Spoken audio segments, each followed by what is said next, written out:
ओम नमो भगवते वासुदेवाय। श्रीमद् भागवत कथा का प्रथम स्कंद का 18वां अध्याय कल समाप्त हो चुका था। आज 19वां अध्याय शुरू करते हैं। सूची ने कहा, हे शौनकादि, राजा परीक्षित शिकार से लौटकर अपने किए हुए अधर्म पर चिंतित बैठे हुए इस प्रकार विचार कर रहे थे कि मेरे बाद जो राजा होंगे वे मेरे अधर्म का हाल सुनकर विप्रों एवं ऋषि मुनियों का अपमान करने से नहीं डरेंगे। अतः मेरे इस पाप के कारण यदि वे मुझे शाप दे देते अथवा किसी अन्य तरह से मेरे प्राण चले जाते तो मुझे इतना दुख न होता, क्योंकि उस परिस्थिति में अन्य राजा, ऋषि मुनि और ब्राह्मणों की शक्ति का अनुमान कर उन्हें दुख तो नहीं पहुंचाते। उसी समय समीक ऋषि के शिष्य कुरमुक ने उनके समीप जाकर कहा, हे राजन, समीक ऋषि ने आपको आशीर्वाद देने के पश्चात यह भी कहला भेजा है कि जिस समय आप उनके आश्रम में गए थे उस समय समाधिस्थ रहने के कारण उन्हें आपके वहां आने तथा पांगनी मांगने का कुछ भी आभास नहीं हुआ था, परंतु आपने क्रोधावेश में उनके गले में जो मृतक सर्प डाल दिया था उसका उन्होंने कोई बुरा नहीं माना है, बल्कि वे आपको जल ना पिला सकने के कारण बड़े लज्जित हैं। परंतु उनके पुत्र श्रृंगी ऋषि ने आप अपने अज्ञानवश आपको शाप दे दिया है कि आज से 7वें दिन तक्षक सर्प द्वारा काटने से आपकी मृत्यु हो जाएगी। अतः आप तुरंत ही अपनी मुक्ति का कोई उपाय सोच लीजिए। कुरमुक द्वारा ऋषि के ऐसे वचन सुनकर राजा परीक्षित बड़े प्रसन्न हुए। वे हाथ जोड़कर कहने लगे, हे बंधुवर, श्रृंगी ऋषि ने मुझे यह शाप देकर मुझ पर बड़ी कृपा की है। अब तुम जाकर ऋषिवर से विनती करके मेरा प्रणाम कहना। तत्पश्चात राजा को यह दुख होने लगा कि इस अधर्म के बदले यदि मेरे प्राण तुरंत निकल जाते तो वह अच्छा था। इस शरीर को 7वें दिन तक और जीवित रहने की क्या आवश्यकता थी। इस प्रकार विचार करे कि राजा परीक्षित स्त्री, पुत्र, राज्य और धन आदि से मोह त्याग कर श्री नारायण भगवान का चिंतन करने लगे। उन्होंने सोचा, सांसारिक मोह में फंसे हुए मेरा इतना समय व्यर्थ ही चला गया। आज से 7वें दिन जब मैं तक्षक सर्प के द्वारा काटने से मृत्यु को प्राप्त हो जाऊंगा, उस समय है राज्य एवं संपत्ति स्वयं ही मेरा साथ छोड़ देगी। इसलिए मुझे उचित है कि मैं पहले ही इन सब से मोह छोड़कर तीनों लोकों को पवित्र करने वाली श्री गंगा के किनारे जाकर निवास कर 7वें दिन तक उन ज्योति स्वरूप परब्रह्म परमेश्वर श्री श्याम सुंदर का भजन करके अपना परलोक सुधार लूं। ऐसा निश्चय करके अपने 14 वर्षीय पुत्र जन्मजय को राज्य तिलक सिंहासन पर बैठा दिया। तदंतर मुनियों को बुलाकर राज्य कार्य सौंप कर जन्मजय से कहा, हे पुत्र, तुम गो ब्राह्मणों की रक्षा करना और प्रजा को किसी प्रकार का दुख मत पहुंचाना। इतना कहकर राजा परीक्षित ने राष्ट्रीय वस्त्राभूषणों को तार दिया। तदुपरांत वे एक कोपिन धारण कर गंगा तट पर जा पहुंचे। उस समय राजा ने ब्राह्मणों को बहुत दान दिया। वे राजा के पीछे पीछे गंगा तट पर जा पहुंचे। राजा हरिद्वार में गंगा तट पर उत्तर दिशा की ओर मुख करके बैठ गए और अपने मन में यह संकल्प कर लिया कि मेरी आयु के जो 7 दिन बाकी रह गए हैं उनमें मैं किसी प्रकार का अन्न जल ग्रहण नहीं करूंगा।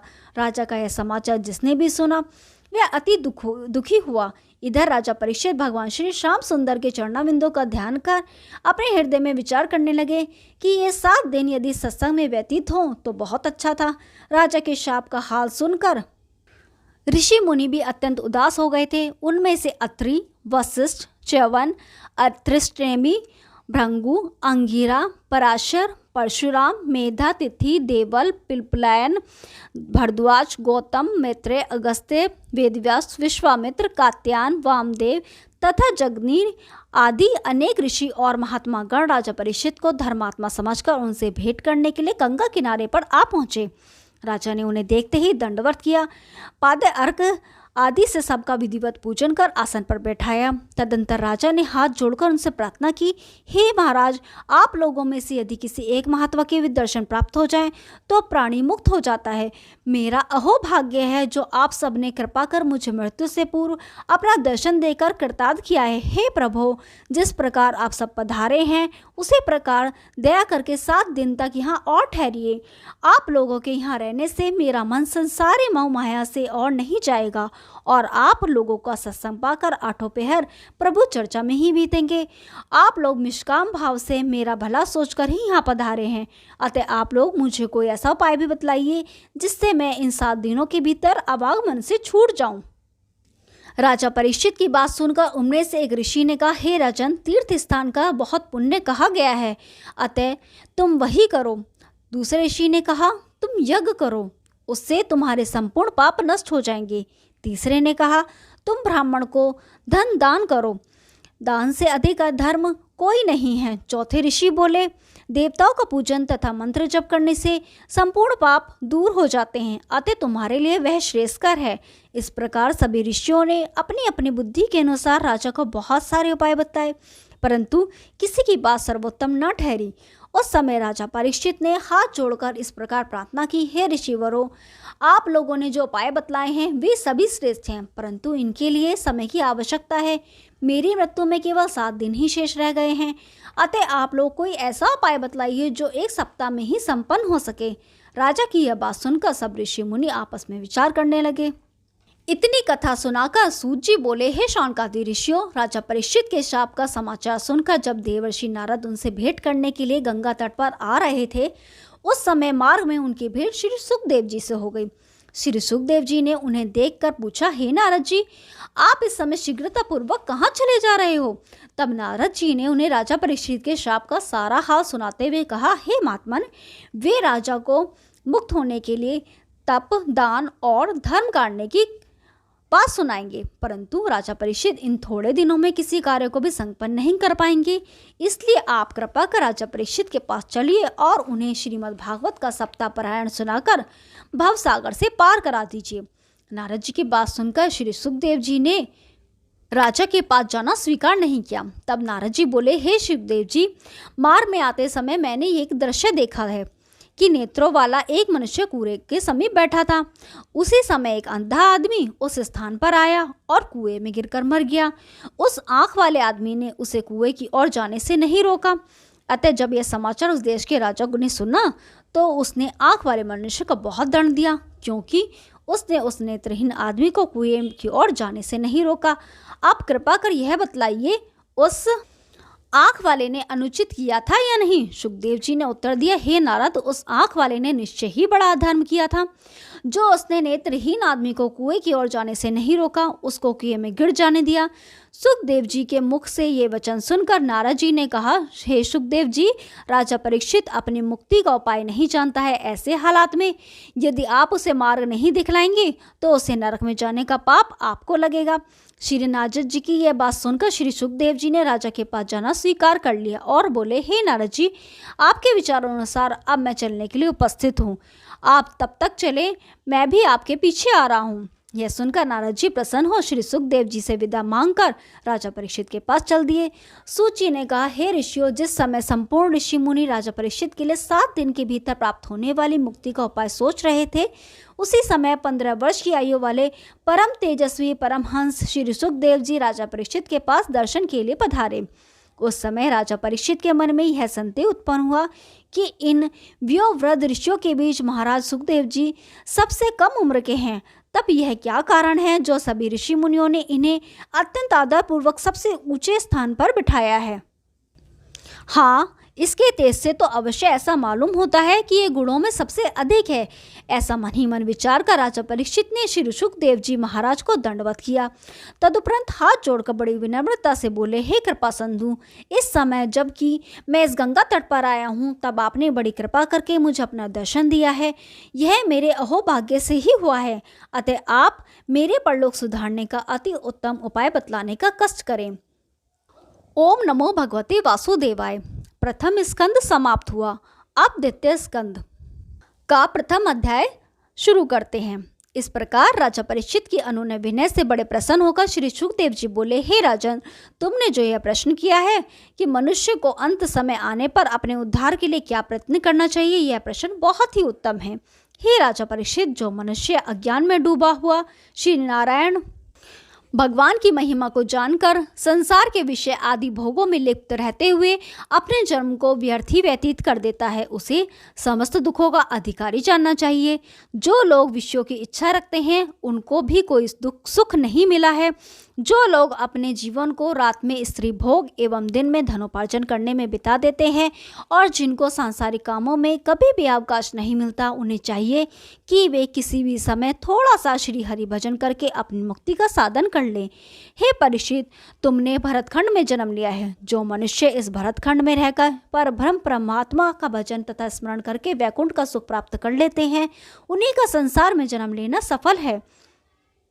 ऋषि मुनि सांसारिक मोह छोड़कर वन में रहते हुए श्री नारायण भगवान का भजन तथा स्मरण करके अपना जीवन बिताया करते हैं। अतः हे राजन सुनो, जिसकी मृत्यु निकट आ गई हो, उसे संसार सिंधु से पार होने के लिए भगवान श्री श्याम सुंदर की कथाओं के सुनने और स्मरण करने से अधिक उत्तम मार्ग और कोई भी नहीं है। अब जो संपूर्ण पुराणों में सर्वश्रेष्ठ है तथा जिसमें भगवान श्री कृष्णचंद्र के चरित्रों का वर्णन है और जिसे मैंने अपने पिता श्री वेद व्यास जी से पढ़ा है, उसी श्रीमद् भागवत महापुराण को मैं तुम्हें सुनाता हूँ। जो प्राणी जन्म मरण से मुक्त होने की कामना रखता हो, उसके लिए श्रीमद् भागवत सुनने से बढ़कर सरल उपाय दूसरा कोई भी नहीं है।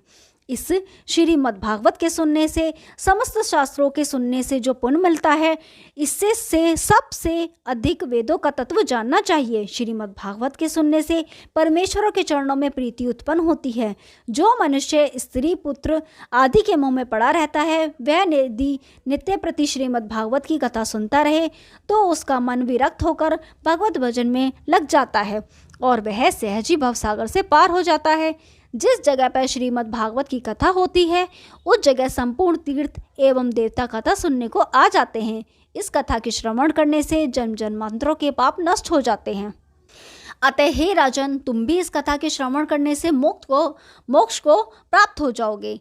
यद्यपि तुम यह कहो कि मेरे आने से पहले जो ऋषि मुनि यहाँ उपस्थित थे, उन्होंने तुम्हें श्रीमद् भागवत की कथा सुनने की राय क्यों नहीं दी, तो इसका एकमात्र कारण यही जानना चाहिए कि अभी तक उन ऋषि मुनियों का मन किसी एक बात पर स्थिर नहीं था। कोई यज्ञ करने को कहता था, तो कोई जप, कोई तीर्थ करने, तो कोई दान और कोई हरि सेवा की बात कहता था। परंतु मैं श्रीमद् भागवत के अलावा और किसी बात से मतलब नहीं रखता हूँ। मैं सदैव संसार के अभिभूत ही तरह रहकर अपना जीवन व्यतीत करके आनंद का अनुभव करता हूँ। हे राजन, यदि तुम इस डर से डर रहे हो कि तुम्हारी मृत्यु में थोड़ा ही समय शेष रह गया है, तो तुम अपने मन में उस डर को त्याग दो, क्योंकि तुम्हारी मृत्यु में तो अभी 7 दिन शेष है। अतः इस अवधि में तुम श्रीमद् भागवत की कथा को मन लगाकर सुनो। इसके सुनने से तुम अवश्य ही मुक्ति पद को प्राप्त कर लोगे। खटवांग नामक राजा तो केवल 2 घड़ी में ही मुक्त हो गया था, फिर तुम्हारे लिए तो 7 दिन का समय मिला है। यदि कोई प्राणी सच्चे हृदय से अपने परलोक को सुधारना चाहे तो वे केवल 2.5 घड़ी में ही सुधार सकता है। श्री सुखदेव जी के ऐसे प्रिय वचन सुनकर राजा परीक्षित हाथ जोड़कर बोले, हे महामुने, राजा खटवांग ने 2 घड़ी में ही कैसे मुक्ति प्राप्त कर ली, वह कथा आप कृपा कर मुझे सुनाइए। श्री सुखदेव जी बोले, हे राजन, त्रेता युग में खटवांग नाम का एक बड़ा प्रतापी, बलवान, नीतिवान एवं धर्मान राजा अयोध्यापुरी में हुआ। वह 7 द्वीपों का राजा था। एक बार राक्षसों ने इंद्रादि देवताओं को संग्राम में हराकर उन्हें देवलोक से निकाल दिया और इंद्रासन पर अपना आधिपत्य कर लिया। उस समय देवगुरु बृहस्पति ने देवताओं से कहा कि तुम राजा खटवांग की सहायता के लेकर असुरों से संग्राम करो, तभी तुम विजयी हो सकोगे। यह सुनकर देवराज इंद्र सब देवताओं के साथ मृत्युलोक में आए और उन्होंने राजा खटवांग के पास जाकर अपना मनोरथ सुनाया। राजा ने उनको दंडवत करते हुए कहा, हे देवराज, मेरे बड़े अहोभाग्य हैं, क्योंकि मेरा यह शरीर एक ना एक दिन अवश्य ही नाश होगा। इससे यदि आप लोगों के किसी काम आ जाए तो इससे अधिक अच्छी बात और क्या हो सकती है। इतना कहकर राजा ने अपने अस्त्र शस्त्र बांध लिए और इंद्रादि देवताओं के साथ संग्राम में जाकर असुरों को हरा दिया।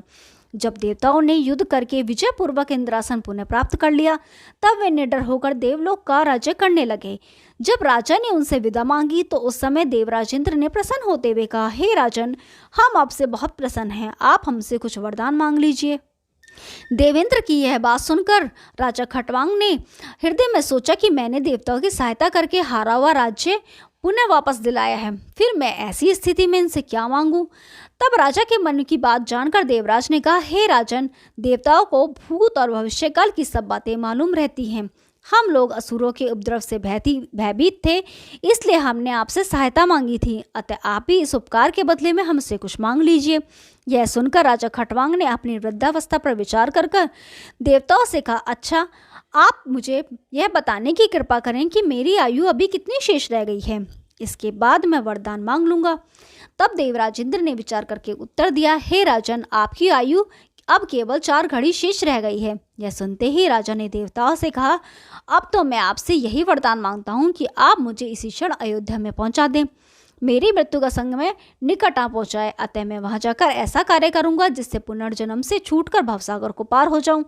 राजा की यह बात सुनते ही इंद्र ने बड़ा तीव्र गति से चलने वाला एक विमान दे दिया, जिस पर बैठकर राजा को 2 घड़ी में ही अपने स्थान पर जा पहुंचे। सुखदेव जी बोले, हे राजन, उस राजा खटवांग ने मरने के लिए देवलोक से भी अधिक उत्तम इस भरतखंड को समझा और अयोध्यापुरी में चला गया। अतः तुम यह सत्य मानो कि भरतखंड संसार के सब स्थानों से अधिक श्रेष्ठ है। अयोध्या में आकर राजा ने 2 घड़ी में अपना सब द्रव्य ब्राह्मणों को देकर अपने बेटे को राजगद्दी सौंप दी। तदुपरांत वह संन्यास धारण कर सरयू नदी के किनारे जाकर श्री भगवान के चरणाविंदों में ध्यान मग्न हो गया तथा योगाभ्यास द्वारा शरीर को छोड़कर वैकुंठ धाम को गए। हे राजन, इस प्रकार उसकी मृत्यु हो गई और उसे मुक्ति मिली। तुम्हारे लिए 7 दिन तो बहुत अधिक है। तुम अपने मन को संसारी मोहमाया से हटाकर इंद्रियों को वशीभूत कर श्री परब्रह्म प्रभु के विराट स्वरूप का ध्यान करो। ये संपूर्ण लोग उसी में सन्निहित है। ऊपर के 7 लोग उस परम पुरुष के कटी प्रदेश से ऊपर का भाग और नीचे के 7 लोग नीचे का भाग समझो। जगत में जो वस्तुएं तुम्हें दिखाई देती हैं, उनमें कोई भी वस्तु उस स्वरूप के परे नहीं है। जिस महत तेज के प्रकाश से ये सूर्य तथा चंद्रमा प्रकाशित हैं, तुम उसी का ध्यान करो। सृष्टि के समस्त जीवों में उसी का चमत्कार जानकर उसके अतिरिक्त संसार के अन्य समस्त व्यवहार को झूठा जानो। जो व्यक्ति उसे सब स्थानों पर एक स्वरूप देखता है, उसे किसी शत्रु का डर नहीं रहता। वह जीवों में केवल उसी का प्रकाश दिखाई पड़ता है। तुम श्री कृष्णचंद्र का हृदय में ध्यान रह कर श्रीमद् भागवत की कथा को मन लगा कर सुनो, उससे तुम्हारी मुक्ति हो जाएगी। इन सब बातों को कहने में श्री सुखदेव जी का मतलब यह था कि राजा परीक्षित के हृदय से तक्षक सांप का भय निकल जाए और राजा को अपने हृदय में यह निश्चित हो जाए कि संसार में नारायण जी के अतिरिक्त अन्य कोई वस्तु तेजवान नहीं है। जब यह ज्ञान हो जाएगा, उस समय राजा को डर नहीं रहेगा और इस तरह का ज्ञान होने पर वह मुक्त हो जाएगा। श्री सुखदेव जी के श्री मुख से ऐसे वचन सुनकर राजा परीक्षित ने खुश होकर पूछा, हे महाराज, मैं किस प्रकार बैठकर परम प्रभु के कौन से स्वरूप का ध्यान करूं? श्री सुखदेव जी बोले, हे राजन, तुम कमलासन में बैठकर अपने हृदय में श्री नारायण जी के सूक्ष्म स्वरूप का ध्यान करो। यदि तुम अपने हृदय में उस स्वरूप का ध्यान धर सको, उस स्थिति में समस्त सृष्टि को परमेश्वर का विराट रूप समझकर उसी का ध्यान लगाओ। उस परमेश्वर का विराट स्वरूप इस प्रकार है। पाताल लोक उसके पांव हैं, रसातल लोक घुटने हैं, भूतल लोक जंघा, वितल और अमल लोक नितंब, पृथ्वी कटी प्रदेश, आकाश नाभि, ज्योतिष चक्र जहाँ सूर्य तथा चंद्रमा का निवास रहता है, छाती, महलोक, कंठ, जनलोक, मुख, तपलोक तथा सत्यलोक उस आदि पुरुष का सिर है।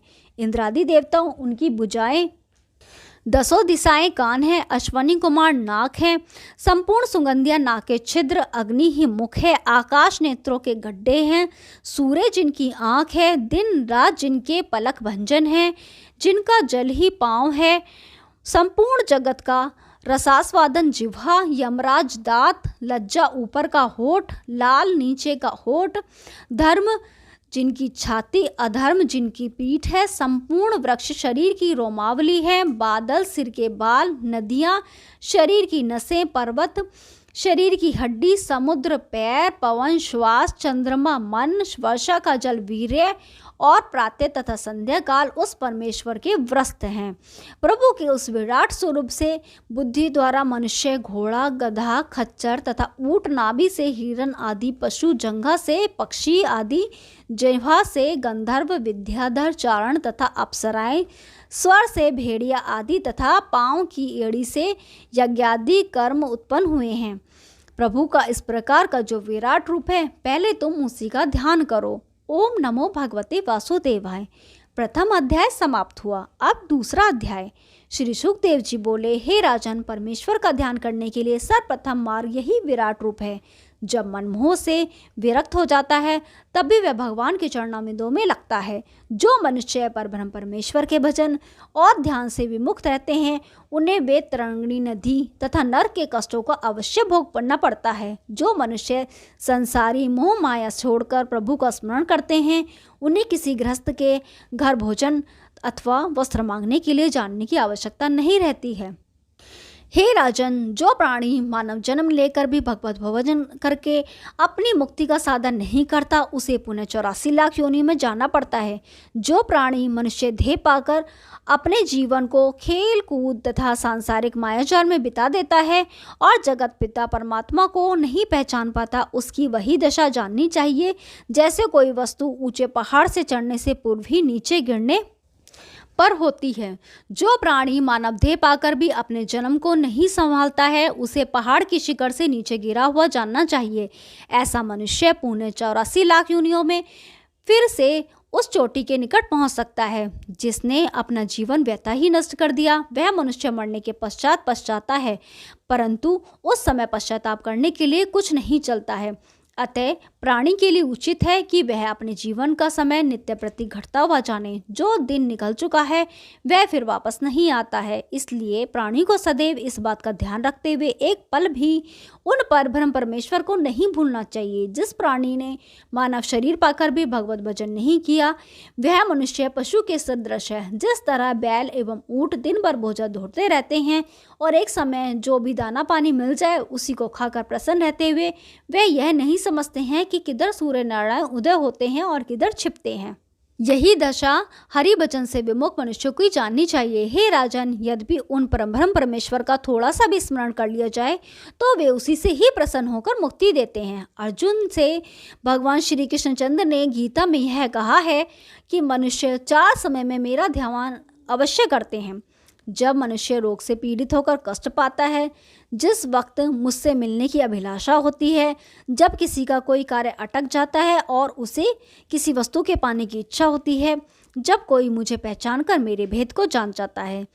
इन 4 अवसरों पर मनुष्य अवश्य ही अपनी कार्य सिद्धि के कारण मेरा ध्यान करते हैं, परंतु मैं इन 4 समयों पर मनुष्य के से अधिक प्रसन्न रहता हूँ। ज्ञानी पर भी मैं इसलिए अधिक प्रसन्न रहता हूँ कि वह सदा किसी अन्य पर भरोसा न करके केवल मेरा ही स्मरण किया करता है। अतः हे परीक्षित, तुम अपने हृदय में किसी तरह की शंका मत करो। इन 7 दिनों के अंदर ही तुम्हारी मुक्ति अवश्य हो जाएगी। मैं तुमको भगवत कथा के कथा रूपी अमृत का श्रवणों द्वारा पान कराता हूँ। उसे तुम ध्यान पूर्वक सुनोगे तो अवश्य ही इस अपार भवसागर से तर जाओगी। ओम नमो भगवते वासुदेवाय। 3रा अध्याय कल सुनाएंगे। तब तक के लिए नमस्कार।